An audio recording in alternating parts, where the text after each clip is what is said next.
আসসালামু আলাইকুম, স্বাগত জানাচ্ছি আপনাকে বিএসি নিউজের আন্তর্জাতিক সংবাদে। শুরুতেই থাকছে সংবাদ শিরোনাম। অবশেষে গাজায় বন্ধ হচ্ছে যুদ্ধ, যুদ্ধবিরতির ঘোষণা দিয়েছেন মার্কিন প্রেসিডেন্ট ডোনাল্ড ট্রাম্প। এদিকে ইরান ইসরায়েলের উত্তেজনা দিন দিন বেড়েই চলেছে। ক্ষেপণাস্ত্র রেডি, যে কোনো সময় ইসরায়েলে হামলা করতে পারে খামেনির বাহিনী। রাশিয়া ইরানকে সামরিকভাবে সহযোগিতা করে এবং যুদ্ধবিমান দিয়ে মধ্যপ্রাচ্যের সবচেয়ে শক্তিশালী দেশ হিসেবে গড়ে তুলছে, দাবি যুক্তরাষ্ট্রের। এদিকে নিজেদের মধ্যে সামরিক শক্তি বাড়াতে এবং যে কোনো পরিস্থিতিতে একে অপরকে সাহায্য করার জন্য চুক্তি করেছেন তুরস্ক, ইরান, চীন এবং রাশিয়া। ইরান তাদের পরমাণু কার্যক্রম এখনও চালিয়ে যাচ্ছে, আর তাদের এই পরমাণু কার্যক্রমে সাহায্য করছে রাশিয়া, দাবি যুক্তরাষ্ট্রের। এতক্ষণ শুনছিলেন সংবাদ শিরোনাম, এখন বিস্তারিত। রাশিয়া ও ইরানকে ঘিরে মধ্যপ্রাচ্যে শুরু হয়েছে নতুন এক শক্তির খেলা। যুক্তরাষ্ট্রের দাবি, রাশিয়া এখন ইরানকে সব ধরনের আধুনিক অস্ত্র দিয়ে মধ্যপ্রাচ্যে সবচেয়ে শক্তিশালী দেশ হিসেবে গড়ে তুলছে। ইতিমধ্যে রাশিয়া থেকে ইরান পেয়েছে ৪৮টি অত্যাধুনিক যুদ্ধবিমান, যার মধ্যে রয়েছে সর্বশেষ প্রজন্মের ফাইটার জেট। শুধু তাই নয়, ইরানকে দেওয়া হয়েছে উন্নতমানের আকাশ প্রতিরক্ষা ব্যবস্থা, রাডার প্রযুক্তি এবং দূরপাল্লার ক্ষেপণাস্ত্র সিস্টেমও। এখানেই শেষ নয়, রাশিয়া ও ইরানের মধ্যে আরও বড় সামরিক চুক্তি সম্পন্ন হয়েছে, যার মাধ্যমে ভবিষ্যতে ইরান পাবে ভারী ট্যাঙ্ক, যুদ্ধজাহাজ, সাবমেরিন, এমনকি পারমাণবিক কর্মক্ষমতা সম্পন্ন ড্রোন প্রযুক্তিও। রাশিয়ার পক্ষ থেকে বলা হচ্ছে, এই সহযোগিতা সম্পূর্ণরূপে কৌশলগত এবং প্রতিরক্ষামূলক উদ্দেশ্যে, কিন্তু যুক্তরাষ্ট্রের দৃষ্টিতে এটি একেবারে বিপরীত। এই ঘটনায় চরম ক্ষুব্ধ যুক্তরাষ্ট্র, কারণ ওয়াশিংটনের আশঙ্কা, যদি ইরান এইসব অস্ত্রে সজ্জিত হয় তবে মধ্যপ্রাচ্যে তার একমাত্র ঘনিষ্ঠ মিত্র ইসরায়েলের টিকে থাকা কঠিন হয়ে যাবে। ট্রাম্প প্রশাসনের একাধিক কর্মকর্তা ইতিমধ্যেই রাশিয়ার এই ভূমিকা নিয়ে উদ্বেগ প্রকাশ করেছেন। তাদের মতে, রাশিয়া মূলত ইরানকে ব্যবহার করছে মধ্যপ্রাচ্যে মার্কিন প্রভাব কমিয়ে দেওয়ার জন্য। এ বিষয়ে মুখ খুলেছেন মার্কিন প্রেসিডেন্ট ডোনাল্ড ট্রাম্প। তিনি স্পষ্ট সতর্কবার্তা দিয়ে বলেছেন, রাশিয়া যেন ইরানকে আর কোনো সামরিক সহায়তা না দেয়। ট্রাম্পের দাবি, ইরানকে এতটা শক্তিশালী করা মানে মধ্যপ্রাচ্যের ভারসাম্য সম্পূর্ণরূপে নষ্ট করে দেওয়া। তিনি আরও বলেছেন, ইরান যদি এই গতিতে শক্তিশালী হতে থাকে তাহলে ভবিষ্যতে মধ্যপ্রাচ্যে আর কেউ ইসরায়েলের মোকাবিলা করতে পারবে না, বরং ইসরায়েল নিজেই টিকে থাকা নিয়ে শঙ্কায় পড়বে। বিশ্লেষকদের মতে, এই সামরিক চুক্তি শুধু একটি লেনদেন নয়, এটি আসলে রাশিয়া ও ইরানের মধ্যে নতুন এক জোটের ইঙ্গিত। ইতিমধ্যেই সিরিয়া, লেবানন এবং ইয়েমেন অঞ্চলে ইরানের প্রভাব দৃশ্যমানভাবে বেড়েছে। রাশিয়ার সহায়তায় ইরান এখন আগের যে কোনো সময়ের চেয়ে বেশি আত্মবিশ্বাসী। তারা নিজেদেরকে মধ্যপ্রাচ্যের নেতৃত্বশীল শক্তি হিসেবে প্রতিষ্ঠিত করার লক্ষ্যে কাজ করছে। ফলে মধ্যপ্রাচ্যে উত্তেজনা এখন আগের যে কোনো সময়ের চেয়ে বেশি। যুক্তরাষ্ট্র, ইসরায়েল এবং তাদের মিত্র দেশগুলো ঘনিষ্ঠভাবে পর্যবেক্ষণ করছে রাশিয়া ও ইরানের সামরিক সহযোগিতা। একদিকে ইরান দ্রুত শক্তিশালী হচ্ছে, অন্যদিকে যুক্তরাষ্ট্র চেষ্টা করছে যে কোনোভাবে এই অক্ষকে দুর্বল করতে। এই পরিস্থিতিতে বিশ্লেষকরা বলছেন, যদি কূটনৈতিক সমাধান না আসে তাহলে খুব শিগগিরই পুরো অঞ্চল জুড়ে শুরু হতে পারে নতুন এক সংঘাতের আগুন। বর্তমানে দুনিয়ার চোখ এখন রাশিয়া, ইরান আর যুক্তরাষ্ট্রের দিকেই, যেখানে প্রতিটি সিদ্ধান্তই নির্ধারণ করবে মধ্যপ্রাচ্যের ভবিষ্যৎ। এদিকে বর্তমানে বিশ্ব রাজনীতিতে এক নতুন মোড় দেখা দিয়েছে। তুরস্ক, ইরান, চীন এবং রাশিয়া নিজেদের মধ্যে সামরিক শক্তি বাড়ানোর জন্য এক গুরুত্বপূর্ণ চুক্তি করেছে। এই চুক্তি শুধু একটি সাধারণ সমঝোতা নয়, বরং এটি কৌশলগত সহযোগিতা, আঞ্চলিক প্রভাব বৃদ্ধি এবং সামরিক সক্ষমতার দৃঢ় করার লক্ষ্যে নেওয়া একটি বৃহৎ পদক্ষেপ। চুক্তির মাধ্যমে এই দেশগুলো একে অপরকে বিভিন্ন ধরনের সামরিক সহায়তা, অস্ত্র সরবরাহ এবং প্রযুক্তি বিনিময় নিশ্চিত করছে। ইরান ও রাশিয়া ইতিমধ্যেই একাধিক যৌথ সামরিক অনুশীলন করেছে। এসব অনুশীলনে যুদ্ধবিমান, আকাশ প্রতিরক্ষা ব্যবস্থা, আধুনিক ট্যাঙ্ক, নৌবাহিনী এবং রিমোট কৌশলগত অস্ত্র ব্যবস্থা ব্যবহার করা হয়েছে। একই সাথে চীনও এই প্রচেষ্টায় যুক্ত হয়েছে।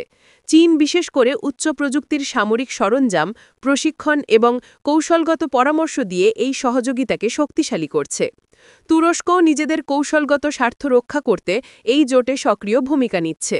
তারা কেবল নিজেদের সীমান্ত নিরাপত্তা নিশ্চিত করছে না, বরং আঞ্চলিক শক্তির ভারসাম্য বজায় রাখতে এবং প্রতিদ্বন্দ্বী দেশগুলোকে নজর রাখার জন্য পদক্ষেপ নিচ্ছে। বিশ্লেষকরা মনে করছেন, এই চুক্তি শুধু এই 4 দেশের মধ্যেই সীমাবদ্ধ থাকবে না। এর প্রভাব মধ্যপ্রাচ্য, ইউরোপ ও এশিয়ার নিরাপত্তা পরিস্থিতিতেও লক্ষ্য করা যাবে। মধ্যপ্রাচ্যে বিশেষভাবে ইরান এবং চীনের কৌশলগত সমন্বয় অঞ্চলের অন্যান্য দেশগুলোর জন্য বড় চ্যালেঞ্জ তৈরি করতে পারে। একই সাথে রাশিয়ার শক্তি বৃদ্ধি আঞ্চলিক প্রতিদ্বন্দ্বীদেরও তাদের সামরিক সক্ষমতা বাড়াতে বাধ্য করছে। এই চুক্তি একটি সতর্কবার্তা হিসেবেও ধরা হচ্ছে বিশ্বকে। আন্তর্জাতিক বিশ্লেষকরা মনে করছেন, ভবিষ্যতে এই 4 দেশের যৌথ সামরিক ক্ষমতা বিশ্ব রাজনীতিতে বড় ধরনের পরিবর্তন আনতে পারে। প্রতিদ্বন্দ্বী শক্তিগুলো নিজেদের কৌশল, অস্ত্র প্রযুক্তি এবং সামরিক প্রস্তুতি শক্তিশালী করার দিকে নজর দিচ্ছে, যা নতুন উত্তেজনার জন্ম দিতে পারে। এছাড়া এই চুক্তির মাধ্যমে কেবল সামরিক শক্তি বৃদ্ধি নয়, কূটনৈতিক প্রভাবও বাড়ানো সম্ভব। এটি আন্তর্জাতিক মঞ্চে শক্তির ভারসাম্য পরিবর্তনের ইঙ্গিত দিচ্ছে। ফলে বিশ্বে সামরিক প্রতিযোগিতা, কৌশলগত জটিলতা এবং নিরাপত্তা চ্যালেঞ্জের মাত্রা বৃদ্ধি পাচ্ছে। বিশেষ করে মধ্যপ্রাচ্য, এশিয়া এবং ইউরোপের দেশগুলোর জন্য এটি গুরুত্বপূর্ণ সংকেত। এদিকে ইসরায়েল ও ইরানের মধ্যে উত্তেজনা এখন চরমে পৌঁছেছে। দুই দেশের সীমান্ত জুড়ে চলছে যুদ্ধের প্রস্তুতি। আকাশে টহল দিচ্ছে যুদ্ধবিমান, আর স্যাটেলাইট চিত্রে দেখা যাচ্ছে দুই পক্ষই একে অপরের অবস্থান নজরদারি করছে। ইসরায়েলের প্রধানমন্ত্রী প্রকাশ্যে ঘোষণা দিয়েছেন, ইরান যদি পারমাণবিক কর্মসূচি অব্যাহত রাখে তাহলে তারা যে কোনো মুহূর্তে সামরিক অভিযান শুরু করবে। অপরদিকে ইরানের সর্বোচ্চ নেতা স্পষ্ট জানিয়ে দিয়েছেন, ইসরায়েলের 1 ইঞ্চি ভূখণ্ড থেকেও যদি আক্রমণ আসে তাহলে তার জবাব দেওয়া হবে এমনভাবে যা গোটা মধ্যপ্রাচ্যের মানচিত্র বদলে দেবে। ইতিমধ্যেই ইসরায়েল তাদের সীমান্তে স্থাপন করেছে আয়রন ডোম, ডেভিড স্লিং এবং অ্যারো 3 প্রতিরক্ষা ব্যবস্থা। একই সঙ্গে যুক্তরাষ্ট্র থেকেও এসেছে উন্নত যুদ্ধবিমান ও অস্ত্র সরঞ্জাম। মার্কিন সেনারা ইসরায়েলের সামরিক ঘাঁটিগুলোতে সক্রিয় ভূমিকা পালন করছে।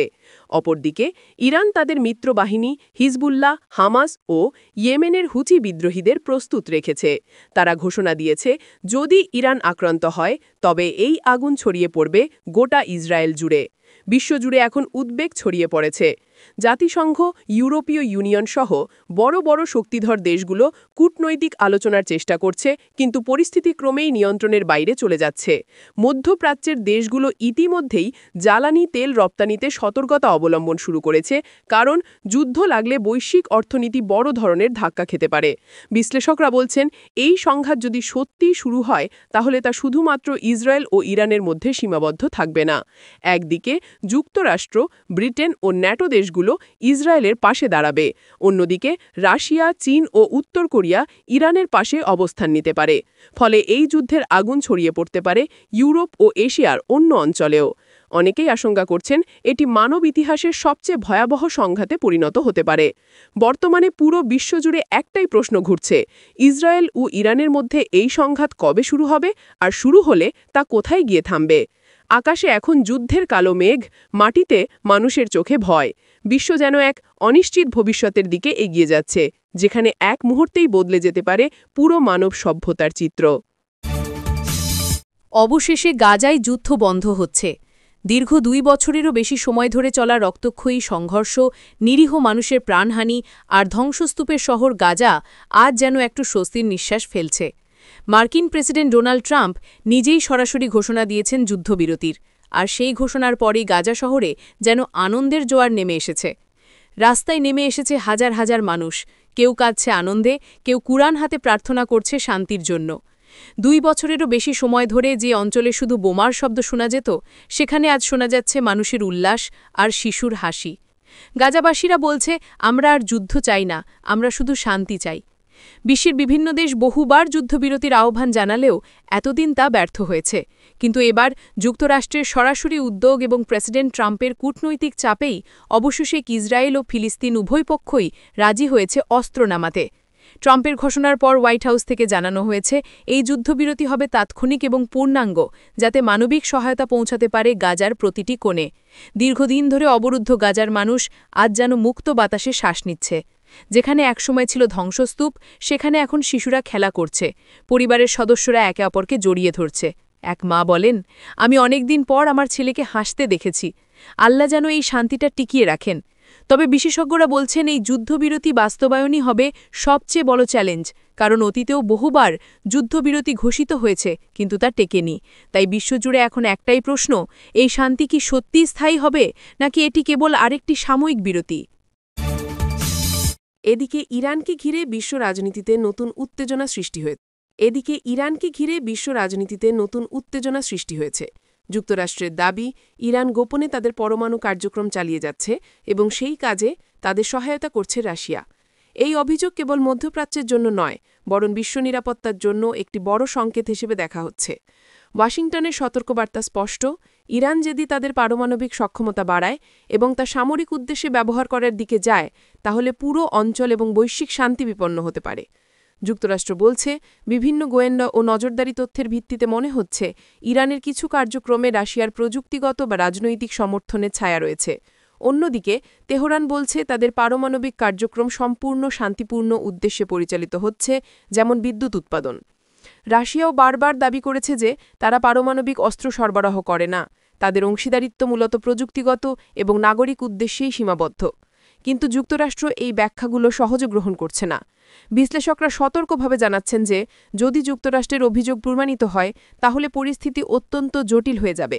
মধ্যপ্রাচ্যে ইতোমধ্যেই উত্তেজনা তুঙ্গে, আর ইরানের পারমাণবিক অগ্রগতি নতুন প্রতিযোগিতা এবং অস্ত্র বিস্তারের ঝুঁকি তৈরি করতে পারে।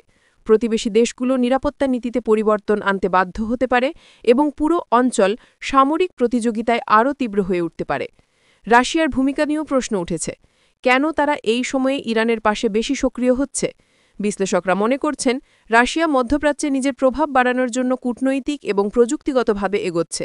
তবে মস্কো বারবার বলছে তারা শুধুই প্রযুক্তি বিনিময় ও সহযোগিতার সঙ্গেই যুক্ত, এতে আন্তর্জাতিক সন্দেহ মুছে যাচ্ছে না। এবার প্রশ্ন হচ্ছে, আন্তর্জাতিক সম্প্রদায় কী করবে? বিশ্লেষকরা বলছেন দ্রুত ও স্বচ্ছ তদন্ত, আন্তর্জাতিক পরমাণু নজরদারি, IAEA ত্বরান্বিত করা এবং কূটনৈতিক আলোচনাই একমাত্র কার্যকর পথ। অন্যথায় এই অভিযোগগুলো শুধু কূটনৈতিক বিবাদে সীমাবদ্ধ থাকবে না, এটি সামরিক উত্তেজনার নতুন ঝুঁকিও তৈরি করতে পারে। শেষে বলা যায়, পারমাণবিক ক্ষমতা কেবল সংখ্যা বা প্রযুক্তির খেলা নয়, এটি কোটি কোটি মানুষের জীবন ও ভবিষ্যৎকে প্রভাবিত করে। তাই যে কোনো ধরনের সন্দেহ বা অভিযোগ দ্রুত, স্বাধীন ও স্বচ্ছভাবে খতিয়ে দেখা অত্যন্ত জরুরি, নইলে মধ্যপ্রাচ্য ও বিশ্বের নিরাপত্তা অনিশ্চয়তার মধ্যে ভেসে যেতে পারে।